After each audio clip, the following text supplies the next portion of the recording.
kabar hari ini? Kami bisa luar biasa. AKB Debat Nasional Politeknik. Baik, di sini saya sebagai grup leader, nama saya Fatah.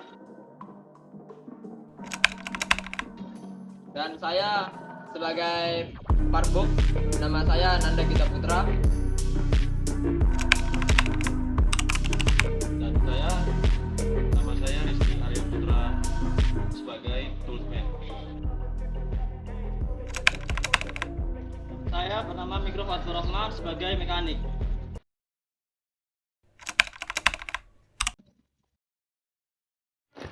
Baik, di sini saya akan menjelaskan apa saja alat-alat safety yang perlu dipakai saat menuju workshop. Yakni yang pertama adalah helm. Fungsi dari helm ini sendiri adalah untuk melindungi kepala dari benturan atau terbentur dari alat-alat yang cukup tinggi. Nah, yang kedua adalah safety glove. Fungsi dari safety glove ini sendiri adalah untuk melindungi tangan dari goresan benda-benda yang tajam. Yang ketiga adalah baju reflektor. Baju reflektor ini fungsinya untuk menyala saat dalam keadaan malam hari untuk menandai di saat kegelapan. Nah, yang terakhir ada safety shoe.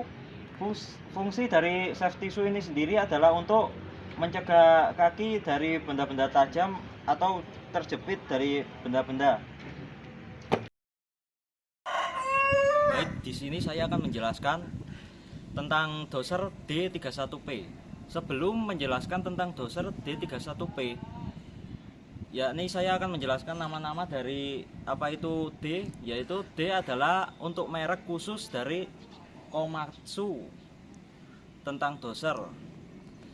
Untuk 3 artinya adalah ukuran dari doser tersebut. 1 untuk sistem transmisi yaitu hydroshaft, dan P untuk attachment swam. Yang pertama adalah blade. Fungsi dari blade ini adalah untuk mendorong material atau memindahkan material. Selanjutnya adalah tilt cylinder. Fungsi dari tilt cylinder ini sendiri adalah untuk mengatur kemiringan dari blade tersebut. Nah, untuk yang selanjutnya adalah angel cylinder. Nah, di sini angel cylinder adalah untuk memutar dari blade tersebut agar miring. Ini. Selanjutnya ada lift cylinder. Fungsi dari lift cylinder ini sendiri adalah untuk mengangkat dari blade itu sendiri. Yang selanjutnya adalah cover engine. Fungsi dari cover engine adalah untuk menutup engine. Fungsi dari cover radiator adalah untuk menutup radiator. Selanjutnya adalah headlamp. Fungsi dari headlamp ini sendiri adalah untuk menerangi saat jalan berkabut atau jalan gelap di malam hari. Baik, untuk yang selanjutnya adalah exhaust pipe. Fungsi dari exhaust pipe ini adalah untuk membuang sisa pembakaran dari engine ini. Saya sini akan menjelaskan engine cooling water temperature gauge. Ini berfungsi untuk mengetahui suhu engine yang panas. Baru yang di sini adalah fuel gauge. Ini mengetahui volume bahan bakar. Yang ketiga ini service meter. Ini berfungsi mengetahui berapa lama unit beroperasi. Ya, ini namanya check lamp. Ini fungsinya untuk mengetahui on off pada engine. Baru yang sebelahnya ini namanya engine oil press warning lamp. Ini berfungsi untuk mengetahui tekanan minyak pada mesin. Lalu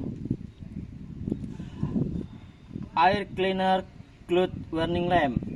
Ini berfungsi untuk memberi peringatan apabila terjadi penyumbatan filter udara. Ini adalah start switch. Ini adalah kunci kontak pada bulldozer tersebut. Baru ini lamp switch. Ini adalah berfungsi untuk menyalakan lampu.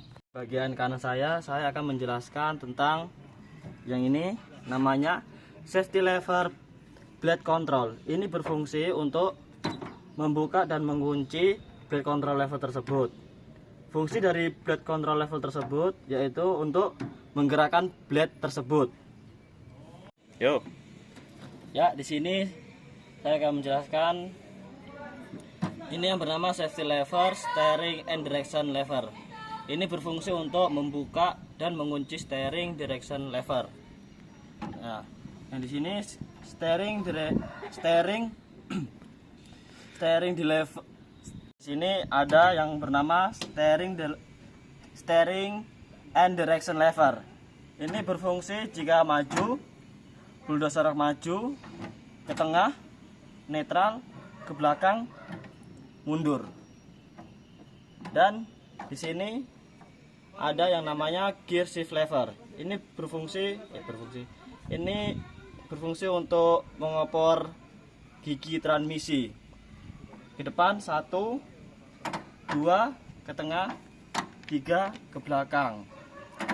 Kemudian ada ini yang bernama full control lever.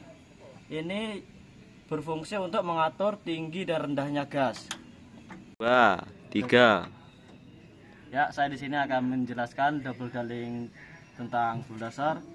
Yang pertama-tama ada brake lock lever. Ini digunakan saat engine bergerak.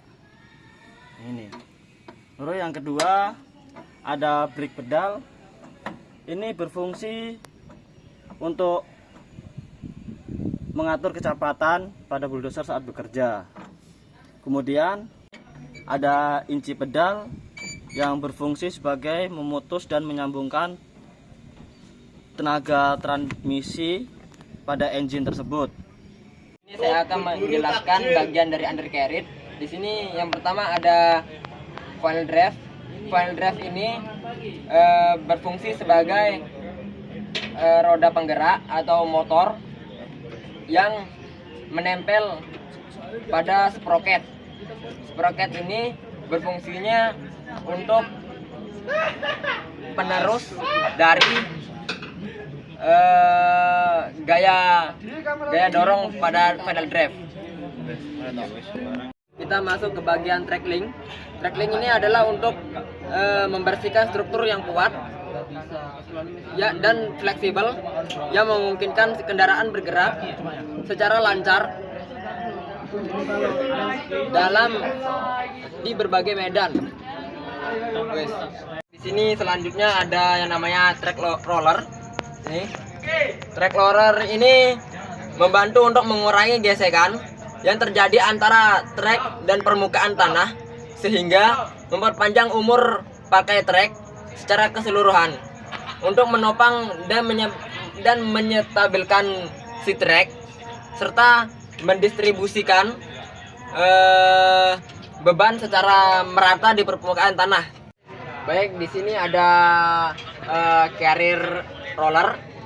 Ini adalah fungsinya untuk memberikan dukungan dan melindungi dari keausan yang disebabkan oleh gerakan yang berulang-ulang. Ini adalah throttling. Throttling ini berfungsi untuk membersihkan struktur yang kuat dan fleksibel yang memungkinkan kendaraan bergerak secara lancar di medan yang lunak maupun yang keras.